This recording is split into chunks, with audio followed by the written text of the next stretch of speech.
pick up the information. So maybe you would like to know a little bit about the CSR, right? Now the issue about CSR, the meaning is corporate social responsibility, and that has been an enactment by the Government of India in 2013. Government of India has stipulated that companies with net worth of 500 crores or more and turnover of 1,000 crores or more should keep 2% of their profits, only the profits, for putting into socially, useful activities, and that's why it is called the corporate social responsibility. Nagaland has not been given its due share. We have something around 27,000 crores, but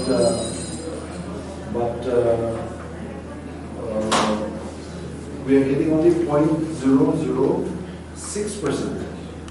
So there's a very small amount, and therefore this conclave has been mounted to try to attract more CSR investment in the state. We are very happy that the Honorable Finance Minister has agreed to grace the occasion, and her coming has made a big change.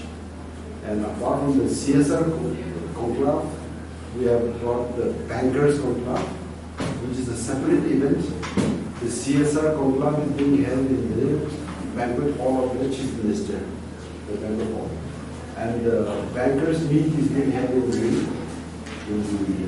NPCC Convention Center. So the thing has become really big. And along with CSR conclave and the Bankers Meet, they have also added the Investors Meet. So we have a combination of 3 events going on. And I think you know that the Investors Meet in the past was being held in other places, like we have tried in Bombay, in Delhi, maybe in Bangkok, also in one of those places. But not much effect has taken place due to the Investors Meet that we have attended. We were all teaching other things, but things have remained up. So now we hope that there will be a lot of interesting opportunities, and therefore we have there. He's Mr. John, who is representative from the CIA, Confederation of Indian Industries. They have sent a person ahead to supervise.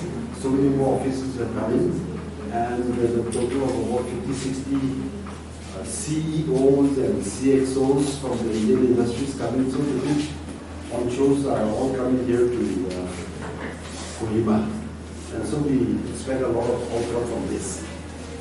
Now, basically the CSR conclave is to showcase Nagaland our needs of CSR investment, and above all for the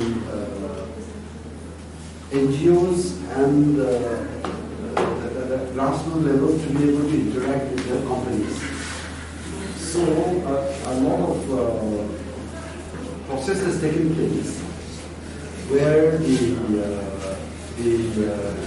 the grassroots level, we have been working for the last 4-5 months, collecting schemes, collecting proposals, and pushing it into the corporate circles.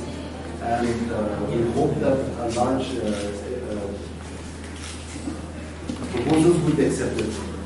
We have a list so far. I mean, the tentative list about 40 crores of the day before yesterday is going up by another 5 crores, 10 crores like that. So even before the event, we have a commitment of about 50-60 crores. And that is for CSR. And we hope that we will touch 100 crores or beyond. But that is depending on how these NGOs and other people will pitch to the companies to invest in the airport projects and in the state. On the banking side, they have decided for about 100 crore loan to be dispersed at the banking colloquium. There's a credit outreach. So that 100 crores, we are trying to have it reduced to about 200 crores. But over and above that, what we expect out of the CSR conclave and then the banking colloquium is for the people to get to know the companies. Because that is one very difficult barrier for the people to cross. We hope that this is also an opportunity for people to be more interactive and more, we have interactive with the banks and a more people-friendly bank. So these are some of the things we have in mind. And the event I will show will CSR. You know, all globally, the social, political, and economic paradigm is changing.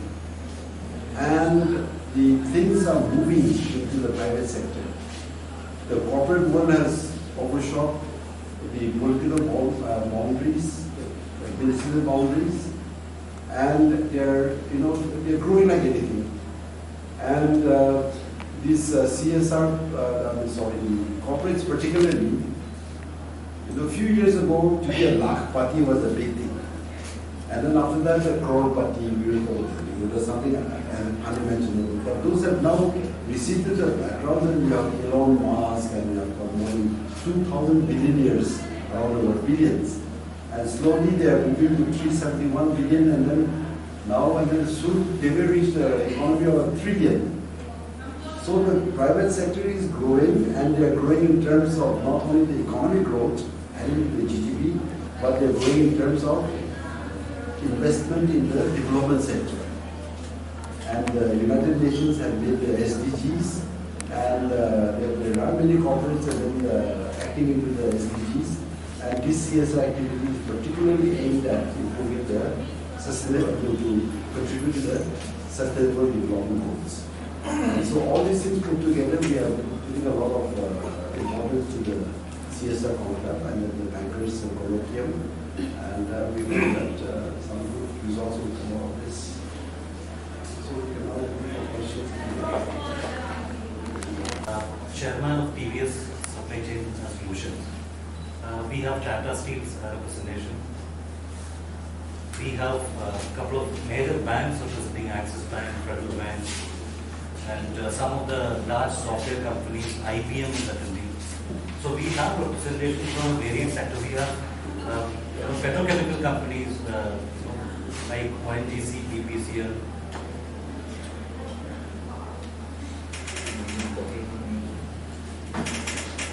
So we have companies representing from various sectors. So from CII account, we have a very large delegation of 58 very senior industrialists representing large corporates from across the country participating. Then apart from that, we have the central public sector undertakings like All India, PHC, and Malika Refinery. All these things that they are all gearing up. They are completely committed to a lot of investment in Nagaland CSR format, but they are also coming. Almost about 13 or 14 central public sector undertakings. And there's a little commitment about the investments in Nagaland also. Eye hospital. It's yet to be firmed up, but I'm just giving you an indication. Netralaya, I think you know Shankar, Netralaya. So they're talking of, there was a land could come in Nagaland. They're talking of pathological lab, coming to whole of Nagaland. Then private paramedical institute. There's medical college, under PPP board, the company, or private sector, like that. Textile park, Raymond's. We're going to enter into a MOU with them. Textile industry is shifting out of China because of the high cost of labor, and so we are trying to attract them. That Raymond's is taking the lead of bringing them to the north, to try to make a hub of textile business. So all kind of things, and then there are also commitments for tourism, hospitals, and hotels, and revenue sharing models. Paper deal also, there are a lot of people showing interest. So those are indicative of some models which we are companies are coming in. There is a setting up of logistics of automated training centers, above all, these youth training centers. So these are also some of the things in which the companies would like to get involved. Some of the activities are already going on.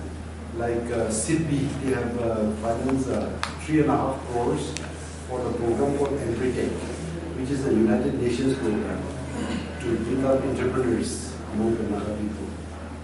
So, I mean, there are a lot of things going on, so you can just guess, and then as the conclave proceeds, you can pick up a lot more, and just give you a kind of a curtain raiser. CSR is not actually meant for government. It is meant for NGOs, the people who can implement it on the ground. There are a few things, but maybe government, like for example, we are thinking of, there's a Boeing company. They're coming in with some CSR and we're going to be delegated to set up a credit facilitation center all across the state so that we will help the people to approach for a credit. Our people don't know how to ask, get money from the banks. So we want it spread out all over Nagaland at their expenses, and so since the government does not have this facility, so we want to set up a credit outreach facilitation centers. Those kind of things, no? Or CSR cell to supervise, to implement how the CSR is being implemented all over the state. A certain cell, chief minister company at the top, but the cell to be operated by CSR funds again, without disturbing the state budget. So those are some of the things, but that is the closest that we can get to government involved. Otherwise, all the projects and whatever is being implemented by the NGOs. There are programs like health in the health sector.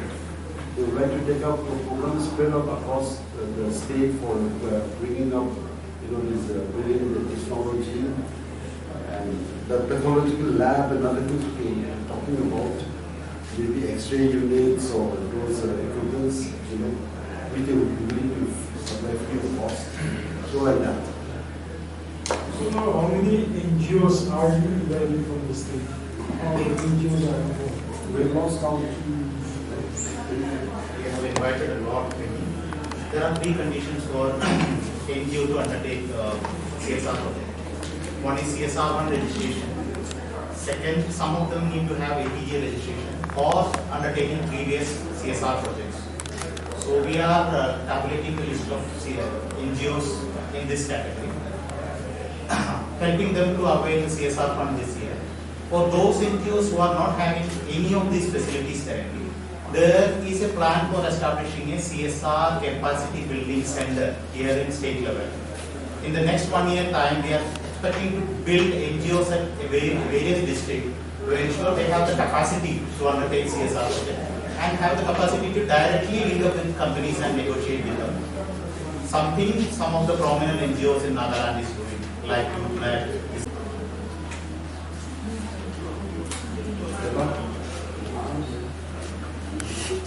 we are very lucky in the government of Nagaland. We are really enthusiastic young officers. Mr. Sitharaman, he was a